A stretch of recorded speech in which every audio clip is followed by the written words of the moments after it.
Formula ఈ race ప్రజలందరికీ తెలియాలి. ట్రై పార్టీ అగ్రిమెంట్ ఎవరెవరికి దాన్ని తీసుకొని వచ్చి ఈడ రేస్ కండక్ట్ చేసుకొని టికెట్లు అమ్ముకొని దాంతో లబ్ధి పొందాం అనుకునేటువంటి ఒక కంపెనీ పేరు S next gen, ABP formula ఈ ప్లస్ తెలంగాణ రాష్ట్రం, ఈ ముగ్గురు కలిసి ట్రై పార్టీ అగ్రిమెంట్ చేశారు. ఈ అగ్రిమెంట్ 25 అక్టోబర్ 2022. దీనికి సంబంధించి మరి రాష్ట్రానికి ఏదైనా ట్రై పార్టీ అగ్రిమెంట్ చేసుకుంటే, ఏదైనా ఈవెంట్ కండక్ట్ చేస్తే ఆ ముగ్గురు వాటాదారులు అన్నట్టు ముగ్గురు వాటాదారుల్లో మరి ప్రధానంగా హోస్ట్ చేసే నగరానికి రాష్ట్రానికి కొంత మేలు జరగాలి, వాటా రావాలి. ఈ అగ్రిమెంట్లో ఏంటంటే టికెట్లు అమ్ముకునేదేమో ఏస్ నెక్స్ట్ జెన్ కంపెనీ వాళ్ళు టికెట్లు అమ్ముకుంటారంటే ఇది కండక్ట్ చేసి, ఇంకో ఆయన ఫార్ములా ఈ రేస్ వాళ్ళు వచ్చి వాళ్ళు రేస్. మీ పిల్లలు ఇంటర్మీడియట్ మరియు ఎంసెట్ చదువుతూ సబ్జెక్ట్స్ లో కన్ఫ్యూజ్ అవుతున్నారా? కాన్ఫిడెన్స్ లెవెల్ తక్కువగా ఉందా? రిపీటెడ్ మిస్టేక్స్ చేస్తున్నారా? అయితే మీకోసమే ఉంది రైజ్ యాప్.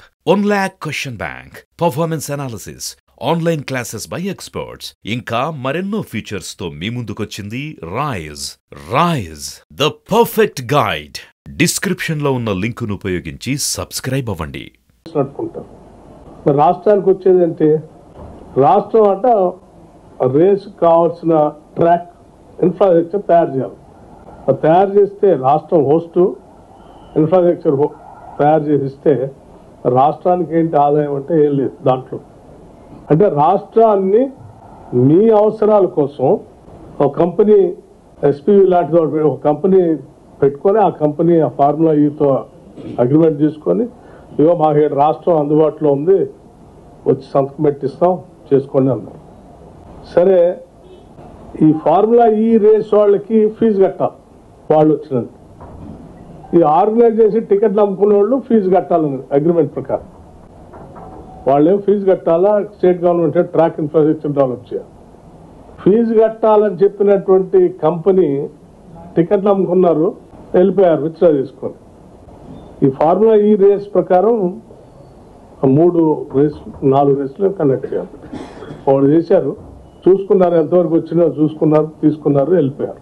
టికెట్లు అమ్ముకున్నారు. అగ్రిమెంట్ ప్రకారం ఆ ఫార్ములా ఈ వాళ్ళకి డబ్బులు కట్టాల్సింది మొదటి సంవత్సరం కట్టారు, రెండో సంవత్సరం వాళ్ళు విత్డ్రా అయ్యి ఈ ఫార్ములా ఈ వాళ్ళే వెళ్ళిపోతూ దాన్ని బై పార్టీ అగ్రిమెంట్ వచ్చి బై పార్టీ అగ్రిమెంట్ లాగా మార్చేశారు. అంటే ఇరు పార్టీలు మధ్య.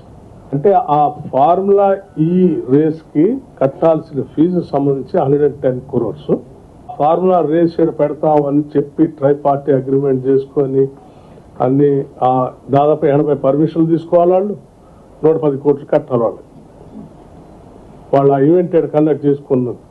సో ఆ 80 దాదాపు కేంద్ర రాష్ట్ర ప్రభుత్వాల నుంచి తీసుకోవాల్సినటువంటి 80 పర్మిషన్లకు సంబంధించింది వాళ్ళకి కట్టాల్సిన 110 కోట్లకు సంబంధించి వాళ్ళు కట్టకుండా తీసుకొచ్చినటువంటి వాళ్ళు వదిలేసి రాష్ట్రం మీద బై పార్టీ అగ్రిమెంట్ లాగా ఎంఓయూడి డిపార్ట్మెంట్తో స్టేట్ గవర్నమెంట్ చేశారు. మొదటి దాంట్లోనే ఏం లేదు. ఇక రెండో అగ్రిమెంట్కి వచ్చేవారికి డబ్బులు కట్టాలట, పర్మిషన్లు కూడా అన్ని ఇలా తెచ్చుకోవాలి, స్టేట్ గవర్నమెంట్ తెచ్చేయాలట. మరి స్టేట్ గవర్నమెంట్కి ఏంటి దీంట్లో వచ్చే పోనీ ఇది ఏమన్నా సెక్రటేరియట్ బిజినెస్ రూల్స్ ప్రకారం ఏమైనా చేశారా, మంత్రి గారు ఏమైనా సంతకం పెట్టి చేయించాడంటే వారి సంతకం కూడా పెట్టలేదని సమాచారం తెలుస్తూ ఉంది. క్యాబినెట్ అప్రూవల్ ఏమైనా పెట్టి చేయించారంటే అది లేదు. ఓవరాల్ ఇన్స్ట్రక్షన్స్ ఇచ్చి అధికారితో చెప్పారంటే అధికారులు స్పెషల్ సెక్రటరీ గారు స్పెషల్ చీఫ్ సెక్రటరీ గారు అగ్రిమెంట్ చేసేసి సంతకాలు పెట్టేసి ఈ 110 కోట్లు కట్టాల్సిన దాంట్లో 55 కోట్లు ఆల్రెడీ కట్టేసి మిగతా ఇన్స్టాల్మెంట్స్ కోసం 2 ఇన్స్టాల్మెంట్స్ అట్లా పెట్టేసి, అంటే ఇది ఇప్పుడు ఆ 2 ఇన్స్టాల్మెంట్స్ కోసం 3rd ఇన్స్టాల్మెంట్ కోసం ఆ 55 కోట్ల కోసం ఫార్ములా ఈ వాళ్ళు స్టేట్ గవర్నమెంట్కి నోటీస్ ఇచ్చారు, మీరు అవి డబ్బులు కట్టాలి. గవర్నమెంట్ డిసెంబర్ 7వ తారీఖు నాడు ప్రమాణ స్వీకారం చేసింది. వీళ్ళ సంగతి ఏందో తెలుసుకుందాం. ఇదేంది వారు మాజీ మంత్రి గారు ట్విట్టర్లోను నగర ఇది రాష్ట్ర బ్రాండ్ ఇమేజ్ అంతా పోతాం, తెచ్చినవన్నీ పోగొట్టేస్తాం.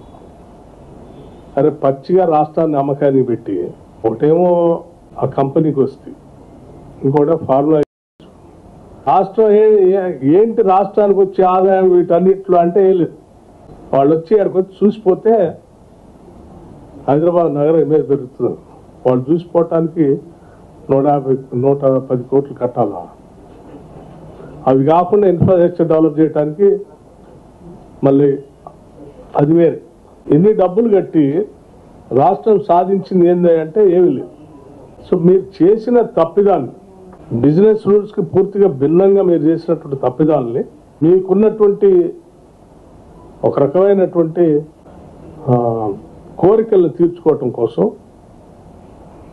రాష్ట్ర ప్రయోజనాల్ని, రాష్ట్ర ఆస్తుల్ని, రాష్ట్ర వనరుల్ని వాళ్ళ తాకట్టు పెట్టేసి అప్పనంగా ఇచ్చేసి జరిగే నష్టాన్ని కాపాడుదాం రాష్ట్ర ప్రజల కోసం ఇప్పుడు వచ్చిన ప్రభుత్వం ప్రయత్నం చేస్తుంటే రాష్ట్రానికి నష్టం చేస్తాం.